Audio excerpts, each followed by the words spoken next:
皆さんこんにちは。このビデオではインターネット Hello everyone. This video introduces a system of remote pathological diagnosis assessed via the internet. This remote system of diagnosis is entirely different from the traditional method of utilizing a microscope. This new advanced method of pathological diagnosis is expected to become a new standard for future generations. There may be some hurdles to adopting the system, such as budget limitations, which may make purchasing these instruments difficult. There are, however, standout points of merit in this system which are different from the traditional method. Here is a description of the necessary items used to run the remote pathological diagnosis procedures. The whole slide scanner is an instrument to scan a glass slide and create a digital image. LookRec is a cloud-based system for remote diagnosis which has been developed by MNES Incorporated. The uploading, storing, and observation of the digital image, as well as the consultation between doctors about the case and the reporting of the diagnosis, is all controlled via the LookRec interface. This system is also used for remote radiological diagnosis. This figure shows the actual process of running the remote pathological diagnosis. A glass slide is prepared with various stains done in the same way as using traditional methods. Then, the next step in the process is to scan, upload, and make a diagnosis. Let me introduce the process in greater detail. Scanning is done by using the whole slide scanner. Set the glass slides in the scanner and set the area to scan as well as which points to focus on. Then wait a couple of minutes until the scan has been completed. Next, upload the digital image to the cloud storage of LookRec. Once it has been uploaded to the cloud, you will be able to access the image database and make a diagnosis.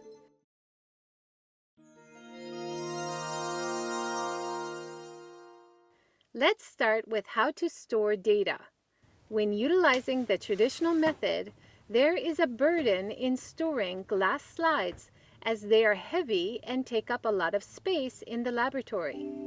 An additional problem is that the color of staining glass slides fades over time and therefore becomes more difficult to analyze.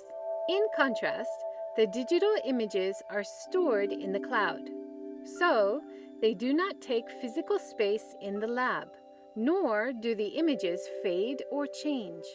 Additionally, running comparative observations between previous data and the current data is much easier. The previous glass slide data is stored according to an ID number of the patient, which is a part of a large archived database of many patients' files. If the special staining or immunohistochemical staining is used for making a diagnosis, one monitor scene can be divided into several staining images. By looking at the advantages of digital pathology, a new frontier of pathological diagnosis can be imagined. Let me introduce one of the actual cases. The National Center for Pathology in Mongolia introduced an international collaboration of pathological diagnosis using digital pathology and LookRec.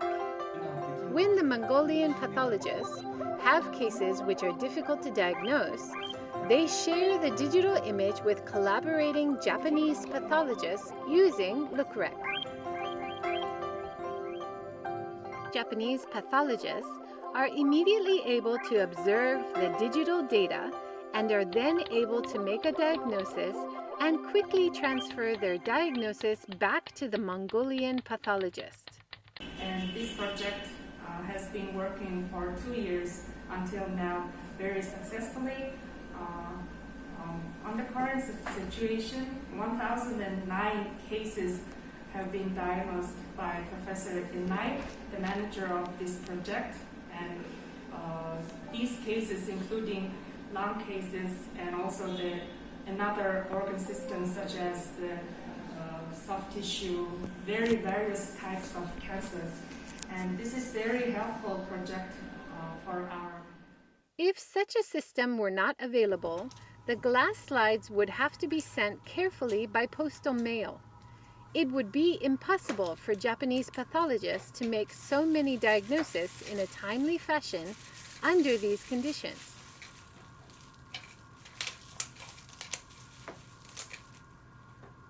The second case is an international collaborative research work of more than a decade ago.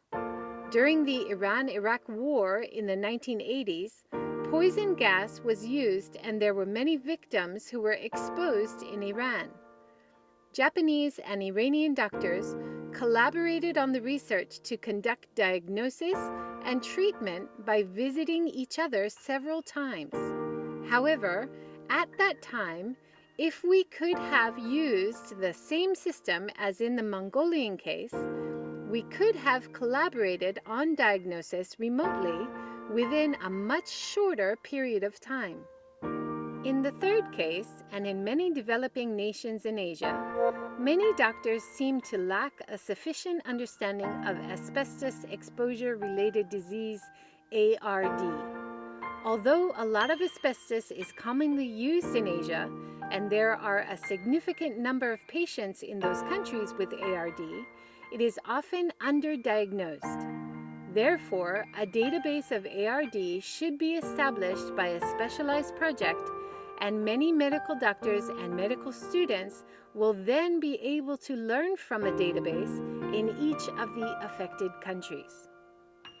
What did you think of this video? Please feel free to ask us any questions you may have about remote pathological diagnosis. Your feedback is important to us.